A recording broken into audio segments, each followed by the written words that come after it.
உங்கள் முன்னால் ஈரோடு மண்ணில் நம் கொள்கை தலைவர் மண்ணில் வெற்றி தலைவர் இதோ வருகிறார்.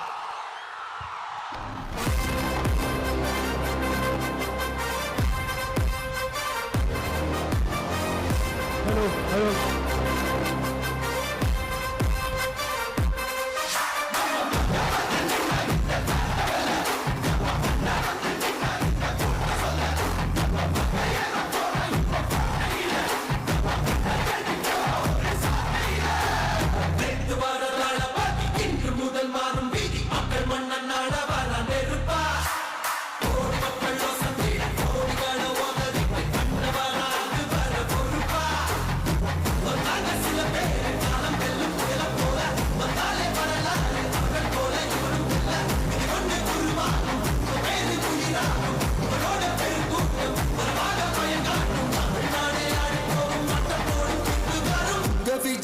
விஜய் உயிர் என்ன வரனா விஜய் எளியவன் குரல்னா விஜய் தனியார் இல்ல கடல்னா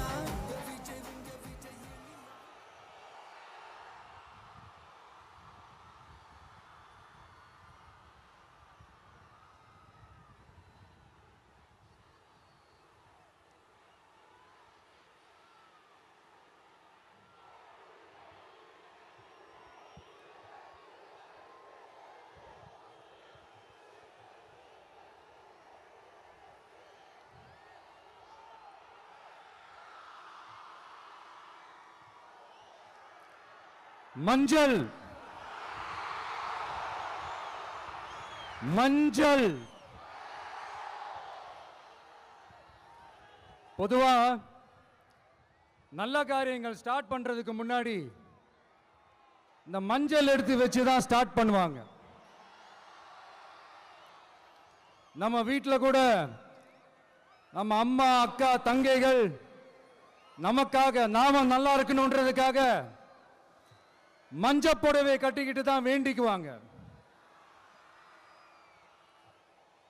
அப்படி அந்த மஞ்சள்னாலே ஒரு தனி வைப்பு தாங்க.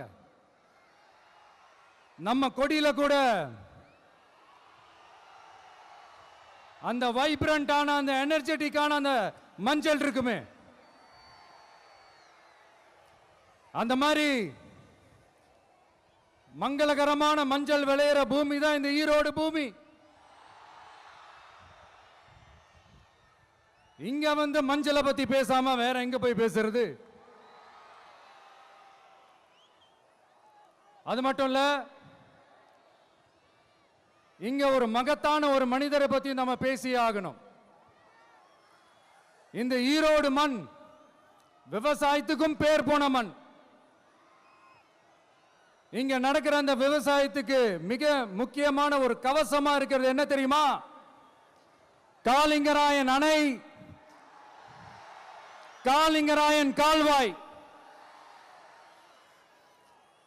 காலிங்கராயன் அணை கட்டினதுலையும் கால்வாய் வெட்டினதுலையும் உயிரான உணர்வு பூர்வமான நிறைய விஷயங்கள் இருக்குது. அப்படி அந்த ப்ராசஸ்ல அவர் அந்த அணை கட்டும் போதும் கால்வாய் வெட்டும் போதும் ரொம்ப சோர்வடைஞ்சிட்டாராம். அப்ப அவங்க அம்மா அதை பார்த்துட்டு சொன்னாங்களாம், மகனே காளிங்கா, தயிர் வித்த காசு தாழ்வாரம் வரைக்கும் இருக்குது, மோர் வித்த காசு முகுட வரைக்கும் இருக்குது, அதை எடுத்துக்கிட்டு போய் அணைய கட்டியா கால்வாய வெட்டியான்னு சொல்லி தைரியம் கொடுத்தாங்களாம். பெத்த அம்மா கொடுக்கிற அந்த தைரியம் இருக்கு பாருங்க, அதை தாண்டி வேற எதுவுமே கிடையாதுங்க. ஒரு மனுஷனால எதையும் சாதிச்சு காட்ட முடியும். அப்படி ஒரு தைரியத்தை தான் இப்ப நீங்க என்னுடைய அம்மா அக்கா தங்கைகள் நண்பா நண்பிகள் தோழர்கள் எல்லாரும் எனக்கு கொடுத்திருக்கிறீங்க. அதே தைரியத்தை, அதே துணையா என் கூட நிக்கிறீங்க. இதை எப்படி நம்ம பிரிச்சு விடலாம், இதை எப்படி நம்ம கெடுக்கலாம்? என்னெல்லாம் அவதூறுகள் நம்ம விஜய் மேல சொல்லி மக்களை நம்ப வைக்கலாம், என்னெல்லாம் சூழ்ச்சிகள் நம்ம விஜய் மேல பண்ணி மக்களை நம்ப வைக்கலாம். இப்படி சூழ்ச்சிகளை மட்டுமே நம்பி பொழப்ப நடத்துற சில சூழ்ச்சிக்கார கூட்டங்கள் இதை தொடர்ந்து செஞ்சுக்கிட்டு தான் இருக்கு. ஆனா அவங்களுக்கு தெரியாது, இது இன்னைக்கு நேத்து வந்த உறவு இல்ல. கிட்டத்தட்ட 30-33 வருஷத்துக்கு மேல இருக்கிற உறவு. ஏன் நான் சினிமாக்கு வந்தப்போ எனக்கு வயசு 10, அப்பல இருந்தே இந்த உறவு ஸ்டார்ட் ஆகி போயிட்டு இருக்குன்னு அவங்களுக்கு தெரியாம போச்சு. அதனால என்ன பண்ணாலும், நீங்க என்ன ட்ரை பண்ணாலும், எல்லாத்தையும் விட்டுட்டு மக்களுக்காக வந்திருக்கிற இந்த விஜய மக்கள் ஒரு நாளும் கைவிட மாட்டாங்க. மக்கள் கூடவே நிக்கிறாங்க, கூடவே நிப்பாங்கன்னு அவங்களுக்கு தெரியாம போச்சு. என்னப்பா நிப்பீங்கல்ல? உங்களை நம்பிதாப்பா வந்திருக்கிறேன். அதான் இந்த சத்தம் தாங்க வாழ்நாள் பூரா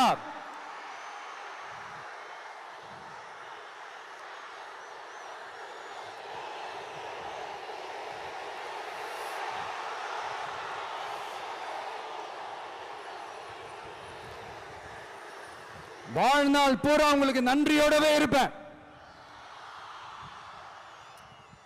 இப்போ நம்ம காளிங்கராயன் அவர்கள் அணையை கட்டுறதுக்காக பவானிக்கு போய் பார்க்கும்போது ஒரு இடத்துல ஒரு பாம்பு வந்து உட்கார்ந்துச்சான், படுத்துச்சான். அது படுத்த இடத்துல தான் அவர் அணையை கட்ட ஸ்டார்ட் பண்ணாராம்.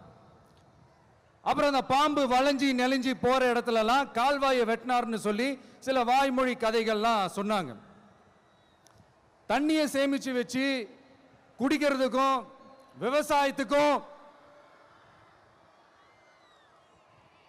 தம்பி கீழே இறங்கு, தம்பி கீழே இறங்குப்பா, ப்ளீஸ் கீழே இறங்குப்பா.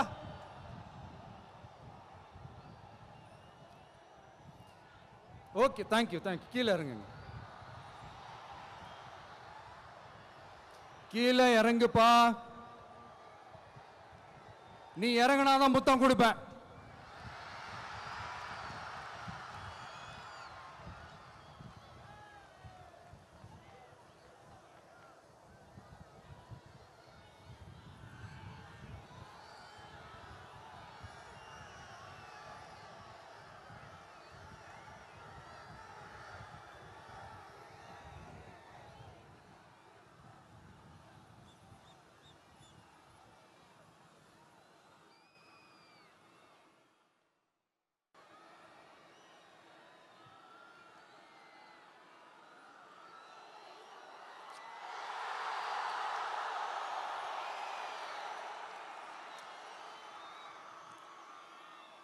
இப்படி தண்ணியை சேமிச்சு வச்சு குடிக்கிறதுக்கும் விவசாயத்துக்கும் வழி வகுக்கிறது எவ்வளவு பெரிய ஒரு நல்ல விஷயம். சோ இந்த மாதிரி நல்ல விஷயங்கள்லாம் செஞ்சிட்டு கதைகள் சொன்னா பரவாயில்ல, எதுவுமே செய்யாம கதைகளை மட்டும் அடிச்சு விடுறது எப்படி? அத்திக்கடவு அவிநாசி திட்டத்தை இன்னும் விரிவுபடுத்தினா அந்த 3 மாவட்டத்தில் இருக்கிற லட்சக்கணக்கான மக்களுக்கு எவ்வளவு பிரயோஜனமா இருக்கும். எத்தனையோ லட்சம் ஏக்கர் நிலங்கள்ல விவசாயம் நடத்தினா எவ்வளவு பிரயோஜனமா இருக்கும். ஏன் அதெல்லாம் பண்ண மாட்டேன்றீங்க? வள்ளுவர் கோட்டத்துக்கு காட்டுற அக்கறைய இங்க மக்கள் வாழ்வாதாரத்தில் கொஞ்சம் காட்டலாம்ல, ஏன் காட்ட மாட்டேன்றீங்க? இங்க என்ன கவர்மெண்ட் நடத்துறாங்களா இல்ல கண்காட்சி நடத்துறாங்களா? இந்த 21ஆம் நூற்றாண்டிலே மக்களை பத்தி எதுவுமே யோசிக்கிறது இல்ல. ஆனா அந்த காலத்திலேயே இது எல்லாத்தையும் பத்தி யோசிச்ச மக்களை பத்தி, குடிக்கிற தண்ணியை பத்தி, விவசாயத்தை பத்தி, அணை கட்டுறதை பத்தி, கால்வாய் வெட்டுறதை பத்தி, இதெல்லாம் எங்கிருந்து? பவானியிலிருந்து நொய்யலாறு வரைக்கும் கால்வாய் வெட்டி இது எல்லாத்தையும் பத்தி யோசிச்ச காளிங்கராயன் அவர்களுக்கு கோடி கும்பிடு போட்டாலும் பார்த்தாதுங்க. இப்படி அந்த காலத்துல இருந்த ஒரு ஹீரோவை பத்தி பேசிட்டு இந்த காலத்துல அதாவது 1920th செஞ்சுரியில இருந்த ஒரு ஹீரோவையும் பத்தி நம்ம பேசி ஆகணும்ல. ஒருத்தர் இலகிய மனம் கொண்ட ஹீரோனா இன்னொருத்தர் இரும்பு மாதிரி அயன் மேன் தான். எஸ், நம்ம ஈரோடு கடப்பாறை தான்.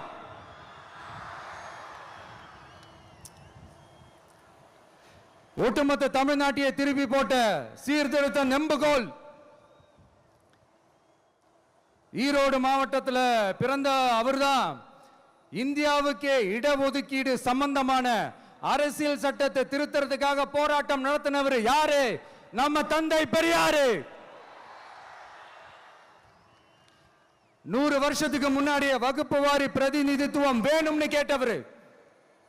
அன்னைக்கும் சரி இன்னைக்கும் சரி ஒரு ஆச்சரியத்தோட பார்க்கக்கூடிய ஒரு மனிதர், நம்மளுடைய கொள்கை தலைவர். அப்ப அண்ணாவும் எம்ஜிஆரும் யாரு? பெரியார் அவர்கள் கிட்ட இருந்து எங்களுக்கு தேவையான கொள்கைகளை எடுத்துக்கிட்டோம். அவரை ஃபாலோ பண்ற, அவரை வழிகாட்டி ஏத்துக்கிட்ட அண்ணா அவர்கள் கிட்ட இருந்தோம், எம்ஜிஆர் அவர்கள் கிட்ட இருந்தோம் தேர்தல் அணுகுமுறையை எடுத்துக்கிட்டோம். அண்ணாவும் எம்ஜிஆரும் தமிழ்நாட்டோட சொத்து. அவங்கள பயன்படுத்துறத பத்தி யாரும் இங்க கம்ப்ளைண்ட்லாம் பண்ண முடியாது. அண்ணா எங்களோடது, எம்ஜிஆர் எங்களோடது, நீங்களா எடுத்துக்க கூடாது அப்படிலாம் யாரும் இங்க அழுதுட்டு இருக்க முடியாது, சொல்லிவிட்டேன். அதனால நாங்க ஒரு வழியில அரசியல் செஞ்சுக்கிட்டு போயிட்டு இருக்கிறோம். உங்களுக்கு தான் டிவிக்கு ஒரு பொருட்டே இல்லைல்ல, அப்புறம் ஏன் கதறீங்க? அப்புறம் ஆளாளுக்கு அங்க போயிட்டு இங்க போயிட்டு புலம்பி தள்ளிக்கிட்டு இருக்கிறீங்க. இது எப்படி இருக்கு தெரியுமா? எனக்கு பயம் இல்ல, எனக்கு பயம் இல்ல அப்படின்னு சத்தமா சவுண்ட் விட்டுக்கிட்டே சத்தமா பாட்டு பாடிக்கிட்டே இந்த நடுங்கிக்கிட்டே சின்ன பசங்க நடந்து போவாங்க, அந்த மாதிரி இருக்கு. முதல்ல மண்டையில இருக்கிற கொண்டைய மறைங்க சார்.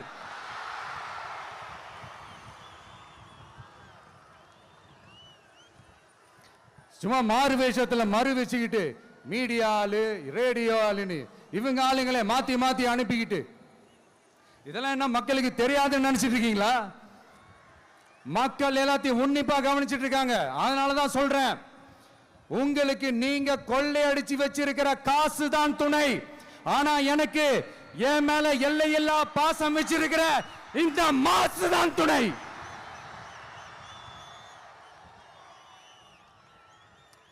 இப்படி நமக்கு துணையா இருக்கிற ஈரோடு மக்களுக்காக நான் இப்போ குரல் கொடுக்கலான்னு வந்திருக்கிறேன். சரி, இப்ப விஷயத்துக்கு வருவோம். பெரியார் அவர்கள் கிட்ட இருந்த அந்த செல்வாக்கையும் அந்த பதவிகளையும் அந்த பவரையும் வச்சுக்கிட்டு அவர் என்ன சொன்னார் தெரியுமா? இவ்வளவு செல்வாக்கு, இவ்வளவு பதவிகள், இவ்வளவு பவர் இருந்தோம் நான் ஒரு 5 பைசா காசு சம்பாதிச்சிருப்பேனா? எனக்கோ இல்ல என் குடும்பத்துக்கோ பட்டங்கள் வேணும், பதவி வேணும்னு ஏதாவது கேட்டிருப்பேனா? இல்ல ஏதாவது லாபம் பார்த்திருப்பேனா? இல்ல எதுக்காவது ஆசைப்பட்டிருப்பேனா? ஆனா அவர் பேரை சொல்லிக்கிட்டு அவருடைய கொள்கையை ஃபாலோ பண்றதா சொல்லிக்கிட்டு இப்ப ஆட்சியில இருக்கிறவங்க என்னெல்லாம் செய்யறாங்கன்னு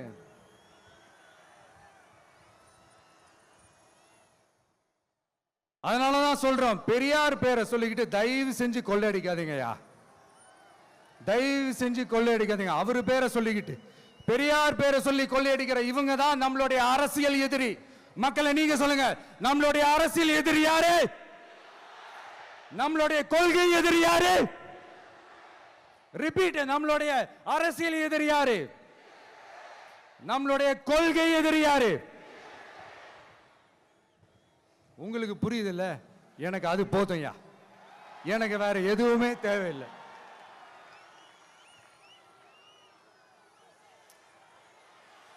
அதனாலதான்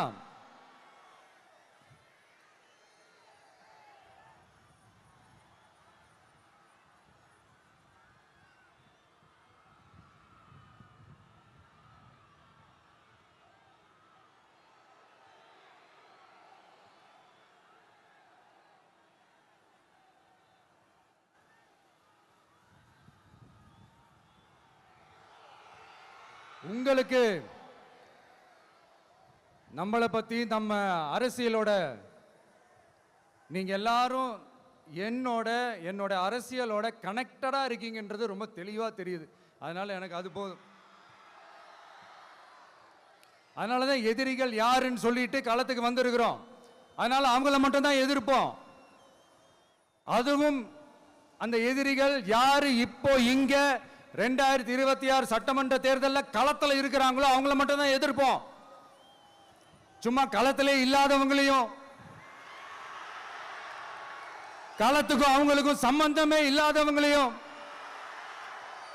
எதிர்க்கிற ஐடியாலாம் இல்ல பாஸ். நீங்க கேட்கிறீங்கன்றதுக்காக எதிர்த்துட்டு இருக்க முடியாது பாஸ். எங்களுக்கு நிறைய வேலை இருக்குது.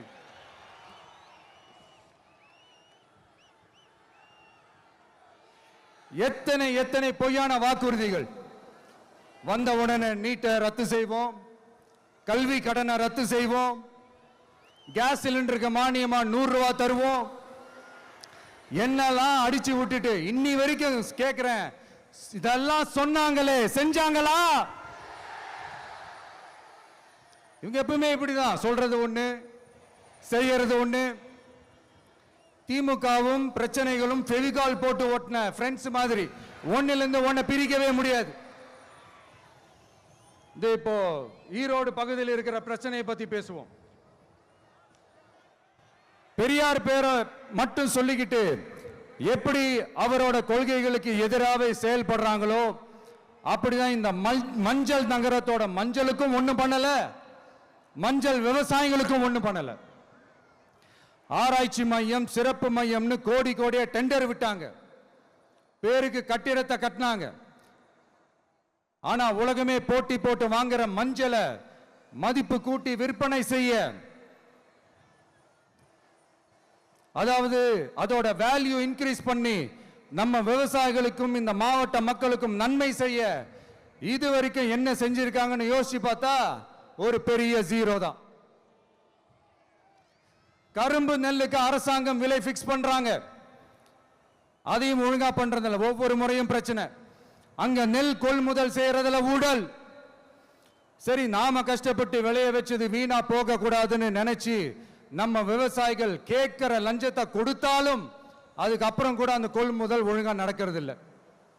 அதையும் தாண்டி ஏதோ ஒரு விலை விவசாயிகளுக்கு கிடைக்குது. அப்படிலாம் இல்லாம ஒழுங்கா நேர்மையா நம்ம மஞ்சளுக்கும் நியாயமான விலை பிக்ஸ் பண்ணி தரமான விதைகளை கொடுத்தா என்ன குறைஞ்சா போயிடுவாங்க? இதெல்லாம் யோசிக்கிறதுக்கு அவங்களுக்கு நேரமே இல்லை. 24/7 அவங்களோட யோசனை என்ன தெரியுமா? இந்த விஜயை எப்படி முடக்கலாம், தமிழக வெற்றி கழகத்தை எப்படியெல்லாம் முடக்கலாம், அப்படிதான் அவங்களுடைய சிந்தனையே 24/7. எத்தனையோ வருஷத்துக்கு முன்னாடி நம்ம காளிங்கராயர் நதிகளின் இணைப்புக்கு முன்னோடியா இருந்தார். பவானி ஆத்தலவர் அதிகமான தண்ணி அணை கட்டி தேக்கி தண்ணீர் வறட்சியான பகுதிகளுக்கு அனுப்பினார். ஆனா இன்னைக்கு இவ்வளவு நவீன வசதிகள் இருந்தோம், இவ்வளவு சயின்ஸ் வளர்ச்சிகள் இருந்தோம், இவ்வளவு டெக்னாலஜி வளர்ச்சிகள் இருந்தோம், அவங்க வாக்குறுதியில் ஒன்று கொடுத்தாங்கல்ல, பவானி நொய்யலாறு அமராவதி 6 இணைப்பு திட்டத்துக்கு ஒரு துரும்ப கூட கிள்ளி போடல. வாக்குறுதி நம்பர் 103 சொன்னாங்களே செஞ்சாங்களா? சரி, இதாவது ஒரு பெரிய ப்ராஜெக்ட் வைங்க. ஆறுகளை சுத்தப்படுத்த பல ஆயிரம் கோடி நிதி ஒதுக்குவோம், தமிழ்நாட்டில் உள்ள ஆறுகளை சுத்தப்படுத்துவோம்னு சொன்னாங்களே செஞ்சாங்களா? ஆனா ஆத்து மணலை கொள்ளையடிக்கிறதுல மட்டும் வேலையை கரெக்டா செய்வாங்க. இதை நான் ஏன் திரும்ப திரும்ப சொல்றேன்னா, மக்களே நீங்க புரிஞ்சுக்கணும். கொஞ்சம் மசந்தா மற்ற மாவட்டங்கள்ல மணல் காணாம போன மாதிரி, மலைகள் காணாம போன மாதிரி, நம்ம மாவட்டத்தில் தனி வளத்தை கொடுத்த செம்மண்ணும் காணாம போறதுக்கு வாய்ப்பு இருக்கு மக்களே. நம்ம மண்ணுக்கும் நம்ம ஆத்துக்கும் நம்ம விவசாயிக்கும் தான் இந்த மோசமான நிலைமை. அதனால ஏதாவது தொழில் செஞ்சு பிழைக்கலாம்னு பார்த்தா அதுக்கும் எங்க விடுறாங்க? தொழில்னு பார்த்தா 30% நெசவாளர்களுக்கு கூலி பாக்கி. அரசாங்கம் நம்ம நெசவாளர்கள் கிட்ட இருந்து கொள்முதல் செய்த வேட்டி சேலைக்கான கூலியை கூட போராடித்தான் வாங்க வேண்டியதா இருக்குது. அது சலுகையோ உதவியோ நலத்திட்டமோ கிடைக்காது. நம்ம உழைப்புக்கான ஊதியம், நம்மளோட உரிமை, அதுக்கே போராட வேண்டிய நிலையில தான் இந்த அரசாங்கம் நம்மளை வச்சிருக்கு. நல்லா பார்த்துக்கங்க மக்களே, உரிமைக்கு குரல் கொடுத்தவங்க தான் இவங்க. சிறு குறு தொழில்கள் பீக் ஹவர்ஸ் சார்ஜ்னு கரண்ட்டுக்கு அநியாய விலை வச்சு அதையும் செய்ய விடாம நம்மளை முடக்கிடுறாங்க. அந்த பீக் ஹவர்ஸ் சார்ஜ் கொள்ளையால எத்தனை வருஷமா எவ்வளவு பேர் பாதிக்கப்படுறோம், எவ்வளவு தொழில்கள் பாதிக்கப்படுது. நாமளும் கத்துறோம், போராடுறோம், கோரிக்கை வைக்கிறோம். எதையாவது இவங்க கண்டுக்கிறாங்களா? கொஞ்சம் யோசிங்க. ஏன் கண்டுக்க மாட்டேன்றாங்கன்னு கொஞ்சம் யோசிங்க. அப்பதாங்க பிரைவேட்ல அதிக விலைக்கு கரண்ட் வாங்க முடியும், அதுக்கு டெண்டர் விட முடியும். அப்படி டெண்டர் விட்ட மேட்டர்ல எல்லாம் என்ன நடக்கும்னு உங்களுக்கும் தெரியும், எனக்கும் தெரியும், நம்ம எல்லாருக்குமே தெரியும். இந்த மாதிரி ஈரோடுல மட்டும் இல்ல, எந்த மாவட்டத்துக்கு போனாலும் பிரச்சனைகள் மேல பிரச்சனைகள் தான்.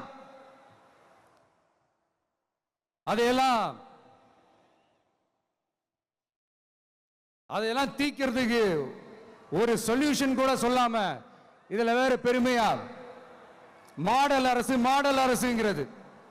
இல்ல நான் கேட்கிறேன், கூச்சமா இல்ல?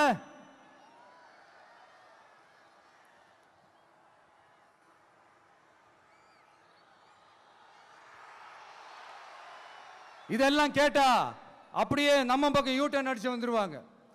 விஜய் என்ன அரசியல பேச மாட்டேன்றாரு, விஜய் என்ன சினிமா டயலாக் மாதிரி பேசுறாரு, விஜய் என்ன பஞ்ச் டயலாக் பேசுறாரு, விஜய் என்ன 10 நிமிஷம் தான் பேசுறாரு, 9 நிமிஷம் தான் பேசுறாரு. நான் எத்தனை நிமிஷம் பேசினா உங்களுக்கு என்ன சார்? நான் எப்படி பேசினா உங்களுக்கு என்ன சார்?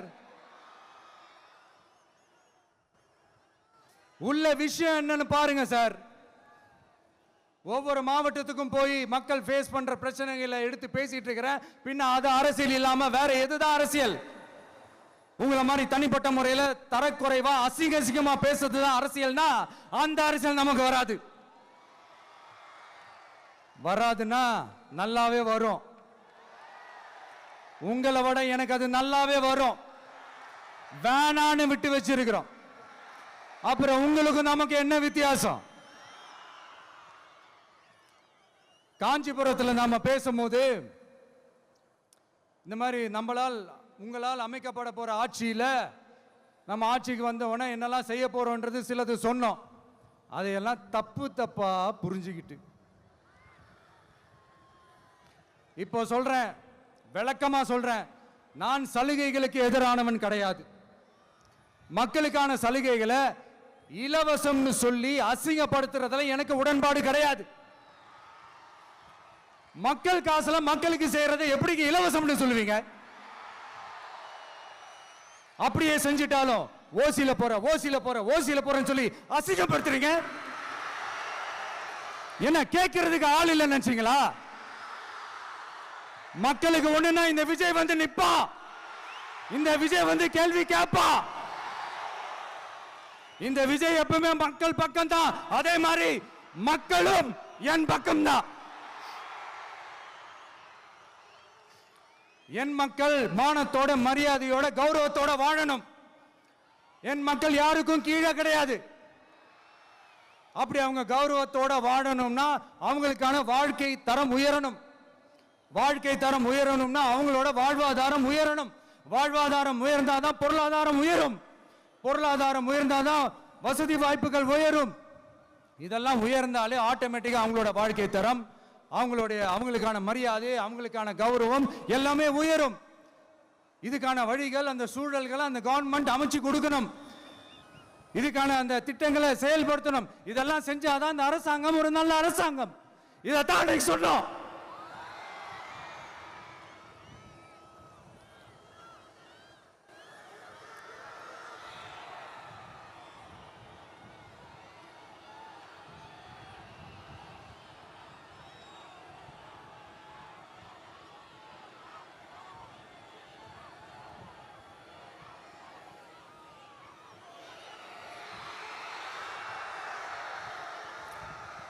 இதைத்தான் சொன்னோம். உடனே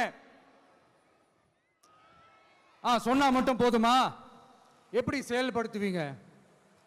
நாங்க என்ன வாயிலேயே வடை சுடுறதுக்கு டிஎம்கேவா? டிவி கேடா?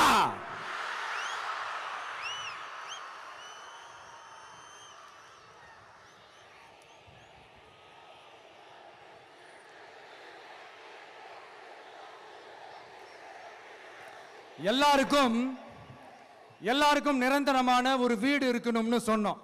உடனே எங்க ஆட்சியிலே நாங்க எல்லாரும் வீடு கட்டி கொடுத்துட்டோமே அப்படிங்கிறது. இல்ல நான் கேட்கிறேன், இங்க உங்களை தான் கேட்கிறேன், இங்க வாடகைக்கு இருக்கிறவங்களே இங்க யாரும் இல்லையா? எல்லாருக்கும் சொந்தமா வீடு கட்டி கொடுத்துட்டாங்களா?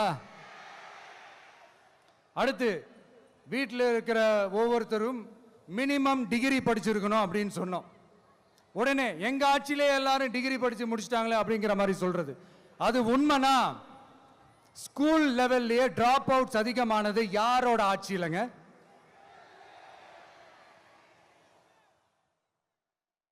பசங்க பிள்ளைங்க யாரும் ஸ்கூல்ல சேரலன்னு சொல்லிட்டு எனக்கு தெரிஞ்சு 207 கவர்மெண்ட் ஸ்கூல்ஸ் மூடினது யாரோட ஆட்சியிலங்க?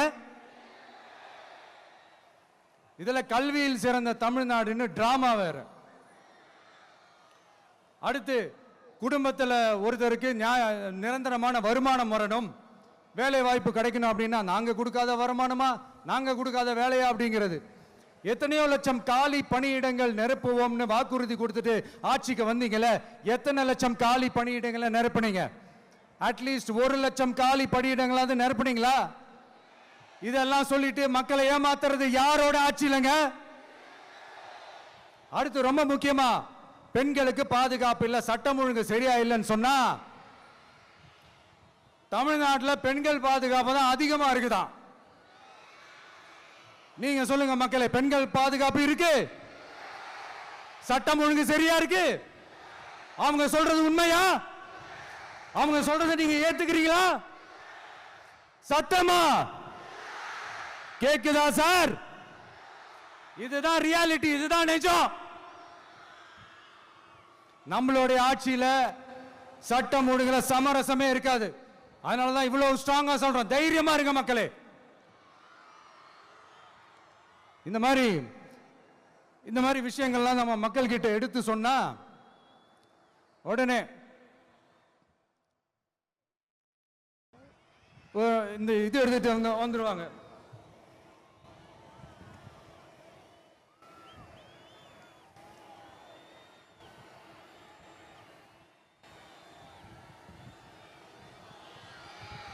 இந்த மாதிரி இதெல்லாம் என்னென்ன செய்ய போறோன்றது சிலதெல்லாம் காஞ்சிபுரத்தில் சொன்ன மாதிரி சொன்னா எல்லாத்தையும் தப்பா திருச்சி பேசிக்கிட்டு அவதூறு பரப்பிக்கிட்டு. நான் கூட யோசிப்பேன், எம்ஜிஆர் அவர்களும் மேடம் ஜெயலலிதா மேடம் அவங்களும் ஒரே வார்த்தையில சொல்லி இந்த திமுகவை காலி பண்ணாங்கல்ல. நான் கூட யோசிப்பேன், ஏன் இவ்வளவு ஹார்ஷா பேசுறாங்க, ஏன் இவ்வளவு ஹார்ஷா அவங்கள திட்டுறாங்கன்னு யோசிச்சது உண்டு. இப்பதானே புரியுது. அவங்க 2 பேரும் சொன்னதை இப்ப நானும் ரிப்பீட் பண்றேன். திமுக ஒரு தீய சக்தி, திமுக ஒரு தீய சக்தி, திமுக ஒரு தீய சக்தி, திமுக ஒரு தீய சக்தி, தீய சக்தி, தீய சக்தி, தீய சக்தி. என் நெஞ்சில் குடியிருக்கும் ஈரோடு மக்களே,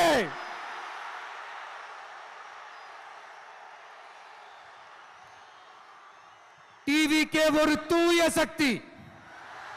எப்படி? டிவிகே ஒரு தூய சக்தி.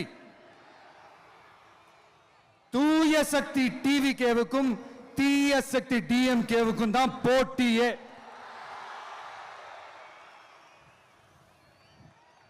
என்ன முடக்கலாம்னு நினைக்கிறீங்க, ஆனா இந்த சத்தத்தை ஒரு நாள் உங்களால முடக்க முடியாது. மக்கள் விரோத திமுக அரசை வீழ்த்த மக்கள் சக்தியான நம்மளால மட்டும்தான் முடியும். அண்ணன் செங்கோட்டையன் அண்ணன் அவர்கள் நம்ம கூட வந்து சேர்ந்தது நமக்கு ஒரு மிகப்பெரிய ஒரு பலம்.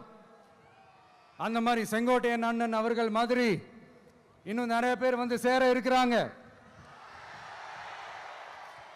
அவங்க எல்லாருக்குமே அந்த உரிய அங்கீகாரத்தை கொடுப்போம். அது மட்டும் இல்லை, அப்புறம் இன்னொரு விஷயம் சொல்ல மறந்துட்டேன். இப்போ ரீசண்டாக ஒரு இடத்துல நம்ம சிஎம் சார் அவர்கள் பேசும்போது சொன்னாங்க, என் கேரக்டரையே புரிஞ்சுக்க மாட்டேங்கிறேன். இது சினிமா டயலாக் இல்லையா? நான் ஏதாவது பேசினா சினிமா டயலாகா? சார் பேசினா அது சினிமா டயலாக் இல்லையா? சிலப்பதிகாரத்திலிருந்து எடுத்ததா அந்த லைன், என் கேரக்டரையே புரிஞ்சிக்க மாட்டேன்றது. உங்களை எப்படி தான் சார் புரிஞ்சுக்கிறது? எந்தெந்த விஷயத்துலலாம் சார் உங்க கேரக்டர் நாங்கள் புரிஞ்சுக்கிறது? அதையும் நீங்களே சொல்லிட்டீங்கன்னா கொஞ்சம் நல்லா இருக்கும் சார். சட்டம் ஒழுங்குல நாடே சந்தி சிரிக்குது அதுலையா? பெண்கள் பாதுகாப்புல நாடே சந்தி சிரிக்குது அதுலையா? பொய் வாக்குறுதிகளா கொடுத்து ஏமாத்தி ஆட்சிக்கு வந்தீங்களே அதுலையா? எதுல தான் சார் உங்க கேரக்டர் நாங்க புரிஞ்சுக்கிறது? ஆனா ஒண்ணு, தமிழ்நாட்டில் ஆட்சி செய்யற நீங்களும் சரி, ஒன்றியத்தில் ஆட்சி செய்யறவங்களும் சரி, நீங்க ரெண்டு பேரும் முதல்ல என்னோட கேரக்டரை புரிஞ்சுக்கணும் சார். என்னோட கேரக்டர்னு சொன்னது நம்ம மக்களோட கேரக்டரை. 2026 சட்டமன்ற தேர்தலோட அந்த கேரக்டரே கொஞ்சம் வேற மாதிரி சார். அதை கொஞ்சம் தயவு செஞ்சு நீங்க புரிஞ்சுக்கணும் சார்.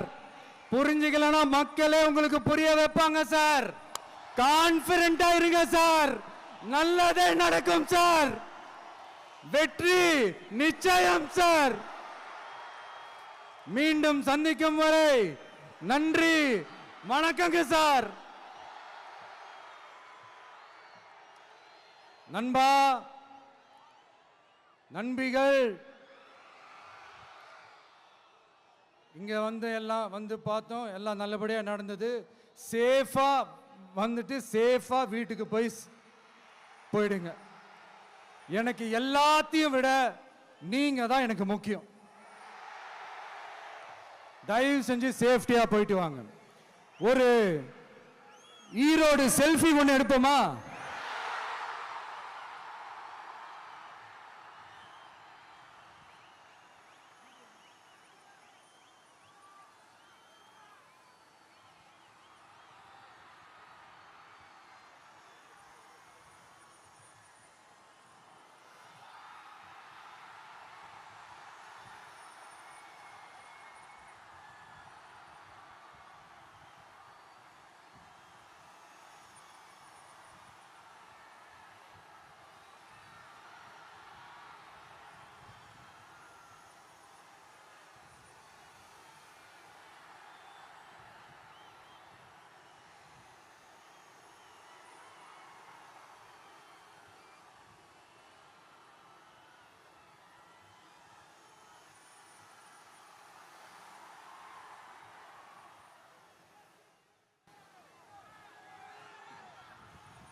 சென்ட் ஜோர்ஜ் கோட்டையில் முதலமைச்சராக தலைவர் வருவதற்காக அண்ணன் செங்கோட்டையிலும் செங்கோலை தருகிறார்.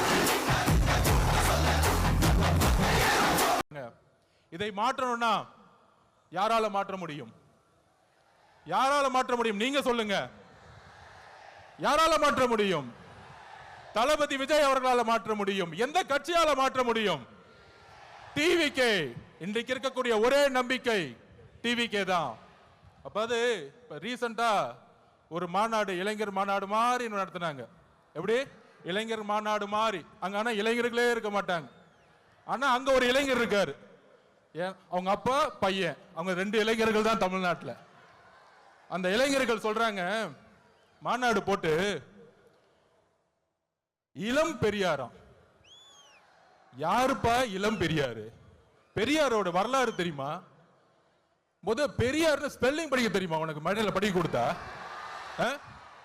இதே ஈரோட்டில் மண்ணில் எத்தனை சொற்பொழிவுகள், எத்தனை மாநாடு, எத்தனை உழைப்பு, 70 வருட உழைப்பு. அந்த 70 வருட உழைப்பை சிதைக்கிற மாதிரி இளம் பெரியார்னு சொல்றீங்களே உங்க மகனுக்கு, இதுவா ஆட்சி? திராவிட கழகம் என்ன செய்து கொண்டிட்டு இருக்கிறது பெரியாரை வந்து அவமானப்படுத்தும் பொழுது? இதே உங்க மகன் 5 வருஷத்துக்கு முன்னாடி சினிமால சமூக நீதினா என்னன்னு கொஸ்டின் கேட்டார். சமூக நீதினு தெரியாதவரை இளம் பெரியாரா? யாருங்க இங்க இளம் பெரியார்? மக்கள் கிட்ட நம்ம கேட்கிறோம், யார் இங்க இளம் பெரியார்? நீங்க சொல்லுங்க, யார் இங்க இளம் பெரியார்? பெரியார் அவர்களுக்கு முன்னே ஒரு தலைவர் இன்னும் உருவாகவில்லை, எதிர்காலத்திலும் உருவாக்கப்பட முடியாது. இதுதான் தமிழக வெற்றி கழகத்தினுடைய மரியாதை பெரியார் அவர்களுக்கு. இங்க ஒரே பெரியார், இங்க ஒரே அம்பேத்கர், இங்க ஒரே காமராஜர், ஒரே தீரன் சின்னமலை, ஒரே பொல்லான் அவர்கள்.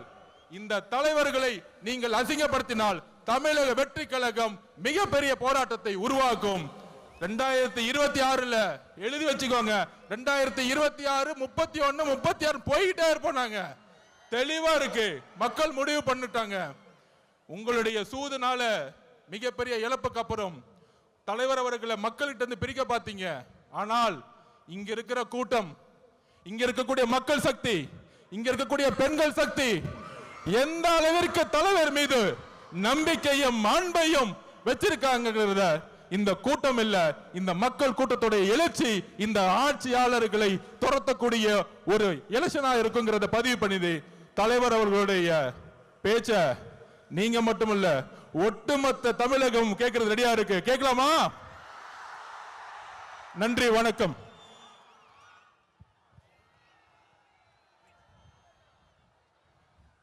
நன்றி சார். இந்த கூட்டம் வந்திருப்பது தலைவனின் சிங்க முகத்தை பார்க்கத்தான், அந்த தங்க முகத்தை பார்க்கத்தான். புயல் அல்ல, அவரது புன்னகையே போதும் ஒரு புரட்சியை ஏற்படுத்திவிடும். தலைவர் சொல்வதை செய்பவர்கள் மத்தியில் தலைவர் நினைப்பதையே செய்து முடிக்கக்கூடிய தமிழக வெற்றி கழகத்தினுடைய போர்ப்படை தளபதி, போற்றுதலுக்குரிய பொதுச் செயலாளர் அண்ணன் என் ஆனந்த் இதோ வருகிறார்.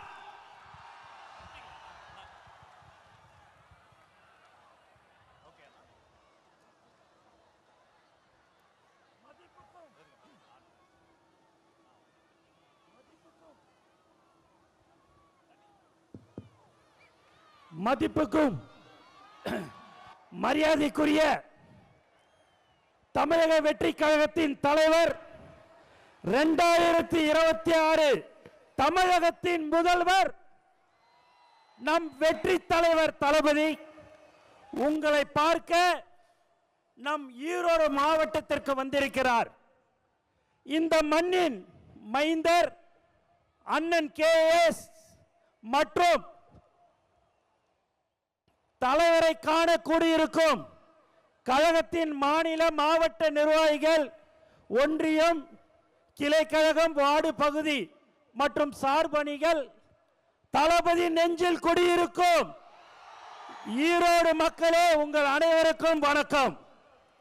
நம் கொள்கை தலைவர் பெரியாரின் மண்ணில் நம் வெற்றி தலைவர் தளபதி வந்திருக்கிறார். மங்களகரமான மஞ்சள் மண்ணில் மக்கள் விரும்பும் முதல்வர் வேட்பாளர் வந்திருக்கிறார். இனி எப்போதும் ஈரோடு தளபதியின் கோட்டை. தயார்படுத்திக் கொள்ளுங்கள் உங்கள் குடும்ப ஓட்டை. நண்பர்களே, நாம் இங்கு கூடியிருப்பது வெறும் கூட்டத்திற்காக அல்ல, ஒரு மாபெரும் மாற்றத்திற்கான தொடக்கத்திற்காக. தளபதியின் கரத்தை வளப்படுத்துவோம். ஒவ்வொரு வீட்டிற்கும் நம் கொள்கையை கொண்டு செல்லுங்கள். நாம் போடுவது வெறும் ஓட்டல்ல, தமிழ்நாட்டின் எதிர்காலத்தின் அஸ்திவாரம். தளபதியின் வழியில் தளபதியின் வெற்றிக்காக ஒன்றிணைவோம். வெற்றி நிச்சயம். நன்றி, வணக்கம். நன்றி அண்ணா. திக்கெட்டும் திசையெட்டும் இருந்து பெரியோர்களும் தாய்மார்களும் கூடி இருந்தது இந்த ஒரு நொடிக்காகத்தான். நேரில் வந்திருக்கிற சொந்த பந்தங்களே, நேரகில் பார்த்து கொண்டிருக்கக்கூடிய உலக தமிழர்களே, தமிழக வெற்றி கழகத்தினுடைய வெற்றி தலைவர், வருங்கால முதல்வர், தமிழ்நாட்டின் தலையெழுத்தை மாற்ற போகிற மந்திரம், தர்மத்தாயின் தல புதல்வன்